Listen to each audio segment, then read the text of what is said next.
핫한 IT 이슈 살펴보는 이수다 시간입니다. 최근 메타버스와 같은 기술 트렌드가 다소 과열됐다는 지적이 나오면서 주춤한 양상을 보이고 있습니다. 하지만 우리나라의 많은 콘텐츠나 서비스보다 실제 구현에 도움을 주는 기술에 주목해야 한다는 주장도 나오고 있는데요. 바로 네이버가 또 이 분야를 개척하고 있다고 합니다. 오늘 도움 말씀 주실 매경닷컴의 김용룡 기자와 함께 이야기 나눠보겠습니다. 안녕하세요. 안녕하세요.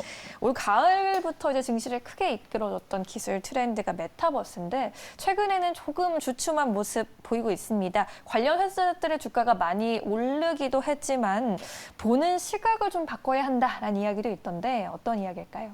네, 이 이야기는 지난달에 수다에 한번 다룬 내용이기도 합니다. 이 메타버스를 이제 구성 요소로 나눠가지고 이 너무 한 분야에만 집중하지 말고 다른 여러 분야도 살펴봐야 한다는 그런 내용인데요. 네. 다시 한번 말씀을 드리면 이 메타버스라는 기술은 이제 IT 한 분야에 국한된 것이 아니라 컨텐트, 플랫폼, 네트워크, 기기까지 전 분야를 아우르고 있는데요. 네. 이 중에서 특히 국내에서는 컨텐트 그리고 플랫폼이 주로 주목을 받아왔었습니다. 그래서 이제 엔터테인먼트라든지 게임 그리고 주로 소프트웨어 개발업체와 또 일부 플랫폼 업체들이 지금까지 좀 높은 평가를 받아온 것이 이제 사실이었죠. 네, 고평가 논란도 있었습니다. 그렇다면 메타버스를 바라보는 시각을 바꿔야 한다라는 이 비판은 콘텐츠나 플랫폼이 아니라 좀 네트워크나 기기 쪽을 봐야 하는 이야기로 해석하면 될까요? 네, 정확한 지적입니다. 그래서 지난달 말씀드린 것도 이제 메타버스의 네트워크인 5G와 그리고 이 메타버스를 가장 실감나게 느낄 수 있는 기기인 이제 오큘러스 퀘스트 2를 이제 말씀드린 것이었었죠. 네.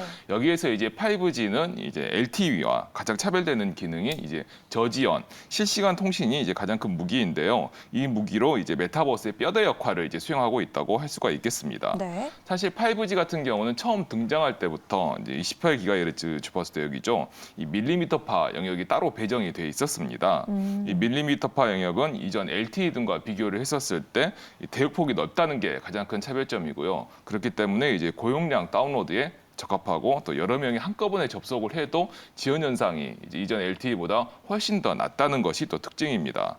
따라서 이 실시간 대용량 서비스 즉 여러 명이 이제 한꺼번에 같은 디지털 공간에서 이제 다양한 컨텐츠를 체험하는 이 메타버스에 가장 적합하다고 할 수가 있겠는데요. 네. 그런데 이제 이 5G 밀리미터파는 저대역 주파수인 이제 3.5GHz 5G보다 도달 거리가 짧고 그리고 장애물을 통과하거나 우회하기가 좀 어렵습니다. 그렇기 때문에 구축 비용이 좀 높습니다. 이 기지국을 많이 설치해야 되기 때문인 거죠. 그래서 실용화에 좀 어려움이 있었습니다만 최근에는 이제 이 5G 즉 저주파 5G가 이제 일반화 되었죠. 이제 5G가 많이 구축이 됐기 때문에요. 그러다 보니까 이제 기업용 통신망 시장을 겨냥해서 이 밀리미터파 5G의 구축이 현재 진행이 되고 있다고 할 수가 있겠습니다.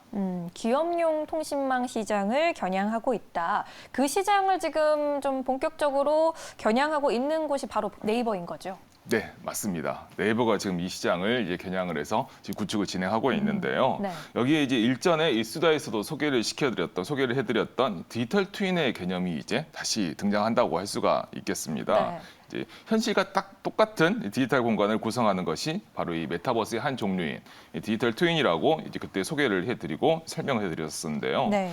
현재 이 디지털 트윈에 가장 공을 들이고 있는 기업이 바로 이제 말씀해주신 네이버라고 네이버. 이제 할 수가 있겠습니다. 이 얼마 전에 열린 네이버의 연례 기술 발표 행사인 데뷔에서도 이제 데뷔 2021이죠. 여기에서도 아크버스라고 하는 명칭으로 이 디지털 트윈을 소개한 바 있습니다. 그리고 네이버는 이제 일본의 소프트뱅크와 손을 잡고 일본에 있는 도시를 이제 3차원 지도로 제작을 함으로써 디지털 트윈을 구현하는 프로젝트를 이제 진행하고 있고요.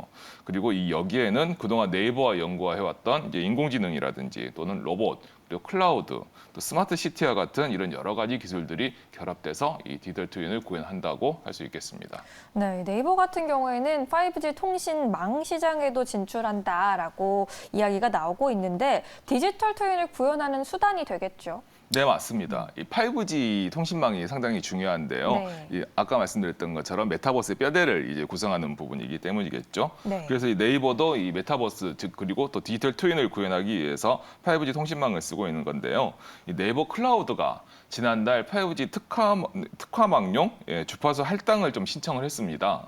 지난달 신청을 했었고, 그리고 여기에 이제 이번 주에 무선 기강 통신 사업자까지 이제 신청서를 제출을 했어요. 즉 어찌 보면은 본격적인 통신 서비스에 진출하는 게 아니냐라는 이제 해석까지도 나올 수 있는 행보인데요. 네. 이처럼 5G 기간 통신망 사업자로 이제 나서면서 일단 먼저 분당에 위치하고 있는 네이버 제2사옥이 있습니다. 이 사옥에 5G 특화망을 구축을 하고 디지털 트윈을 구축한다는 계획입니다. 분당 쪽에 이제 지나가다 보니까 네이버 네네. 사옥, 제2 그죠. 사옥이 바로 옆에 생겼더라고요. 네네, 맞습니다. 이 제2 사옥이 그렇다면은 디지털 트윈의 실험장이 되는 것이다라고 볼 수 있겠네요. 네, 맞습니다. 이 네이버 제2 사옥을 좀 주목을 해야 될 것으로 보이는데요. 예. 네이버 1 사옥은 이제 초록색인데 네이버 2 사옥은 바로 옆에 있는 회색 예. 건물이죠. 이 사옥은 이제 네이버 제1 사옥의 바로 옆에 이렇게 위치를 외형도 되게 굉장히 비슷하게 이제 건축이 되고 있는데요. 네. 하지만 내부는 상당히 다릅니다. 이 1사옥과 2사옥의 내부는 엄청 다른데 이 2사옥의 내부 같은 경우는 거의 이제 첨단 기술의 결정체라고 불릴 수 있을 만큼 다양한 기술들이 적용되어 있는데 거기에는 이제 로봇 그리고 인공지능 그리고 클라우드와 같은 기술이 이제 새롭게 적용이 돼 있다고 할 수 있습니다. 특히 여기에 이번 5G 특화망 구축을 통해서 이제 초저지연 통신을 이제 구현하고요. 여기에 이제 클라우드 방금 말씀드린 클라우드와 로봇 같은 이 기술을 연결을 해서 현실이나 디지털 공간이나 큰 차이가 없는 스마트 빌딩 솔루션을 이제 네이버 제2 사옥에 네이버가 자체적으로 이제 완성할 것으로 보이고요.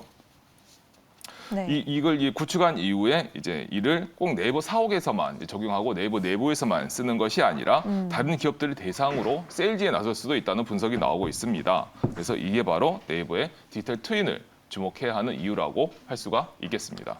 네, 메타버스 이제는 웃고 즐기는 공간뿐만 아니라 일하고 생활하는 공간까지 확장되고 있습니다. 네이버의 메타버스는 제페토가 전부가 아니었어요. 디지털 트윈이 포함돼 있었는데요. 네이버가 만들어낼 변화들을 앞으로도 잘 지켜봐야겠습니다. 지금까지 이수다 함께 하셨습니다. 오늘 말씀 잘 들었습니다. 감사합니다.